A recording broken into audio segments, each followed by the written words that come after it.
Hello, beautiful people. How are we all doing? There are certain dreams that indicates that you're under a financial curse or your finances is under attack, or you can as well call it a sign of poverty.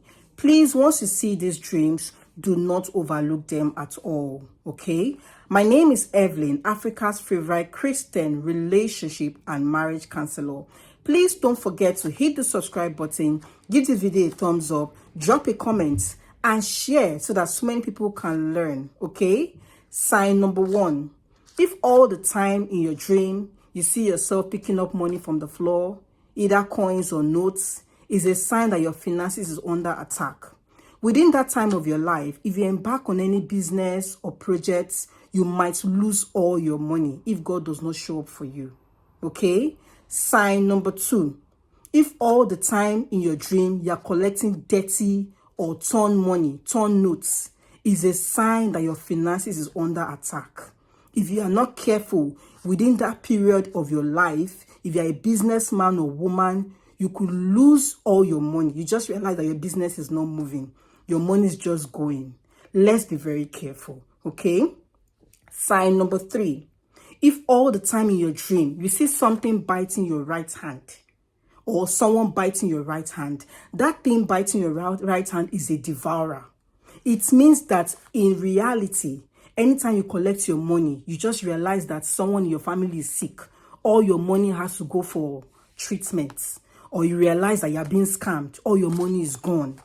Guys, life is very spiritual. We have to pay attention to our dreams. God speaks to everybody one way or the other. All these dreams are warning signs from God that there's something is happening in your life and that you need to go back to Him and pray. Let's be very careful, okay?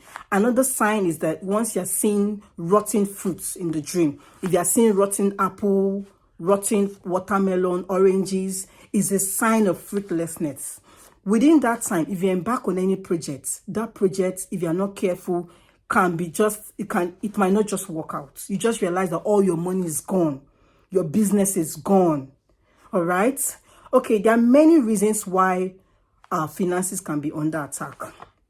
Sometimes it might be our fault. Another time it might not just be our fault. Reason number 1, if you're not paying your tithes to God, whether you like it or not, this is the truth and nothing but the truth. God said it in the book of Malachi chapter 3, verse 8 to 10. Is it good for man to rob him? That if you are not paying your tithe, you are robbing God. We should bring the full amount of our tithe and offering, and we should put him to the test. If we will not open the windows of heaven and bless us. But if we are not paying our tithes, He said He will also rebuke the devourer for us. So devourer can come in form of anything. It can come in form of sicknesses, or you just realize that after building a house, the whole house will just collapse.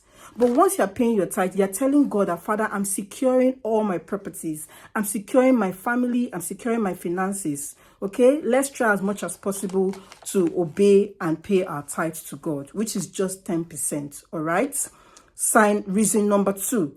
If you're an extremely selfish person, if you're this kind of person that you don't like giving at all you like doing is to take. There's more blessing in giving than receiving. If you're an extremely selfish person, you can bring about financial cost to yourself. Yes. All right. Remember that God has said that those who give to the needy and to the poor, they are lending to God. All right. It's a good thing to give. Another reason why you could be experiencing poverty or financial cost is as a result of owing people. If that you are owing people and you cannot pay, is a different case. But when you are keeping people's money and you are saving it for yourself in your accounts, it can bring about financial cost to you because you are making people go through stress and struggles for no reason. You are owing them and you can pay. You not kept their money somewhere. You are bringing about financial cost to yourself. All right, let's try as much as possible to avoid this. Okay, another reason why you can bring about financial cost and poverty to yourself is maybe when you're a boss, you have people that are working for you and you know you can actually pay them. These people have actually worked, they have family members, they have bills to pay, but because you're a selfish boss, you have decided to keep their salary and their wages in your account, or you're using the money for something else. Meanwhile, you're making them go through stress, struggles, and pain. Your business or your company can crumble because of that. All right. Another reason why you can be experiencing poverty is as a result of altars, generational causes. If you check some families, all the men are jobless. Check some families, they cannot rise to a particular level. All these things as a result of generational causes. And you know, many of us are Africans.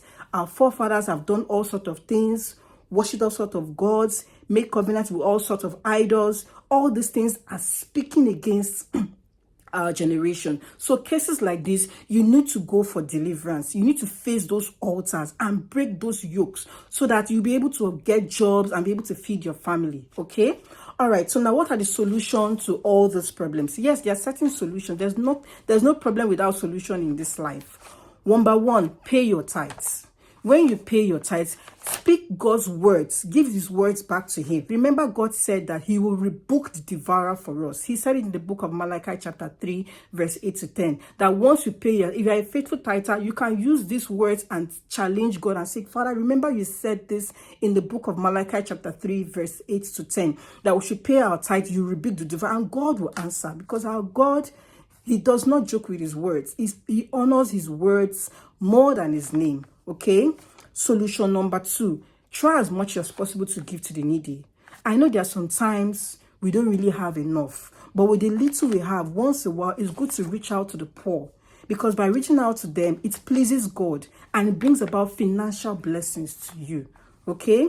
Solution number 3, pray with the scriptures. If you're watching right now and you're jobless, you've been jobless for years, there are certain scriptural prayers that are strictly for financial breakthrough, strictly for looking for job.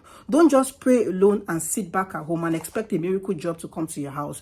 Pray with these prayers and go out there and look for a job and see how God will send a helper to assist you.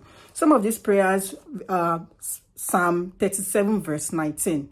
Pray with them. There's power in declaration. Pray with them, and while you're seeking for a job, praying that God will send a helper to you. Another prayer verse is Leviticus chapter 25 verse 21.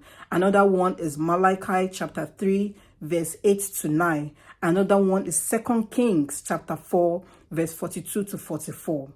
All right, guys, I hope you have learned something today. Please share this video. There are many people out there that don't have jobs, that are going through financial stress as a result of ignorance.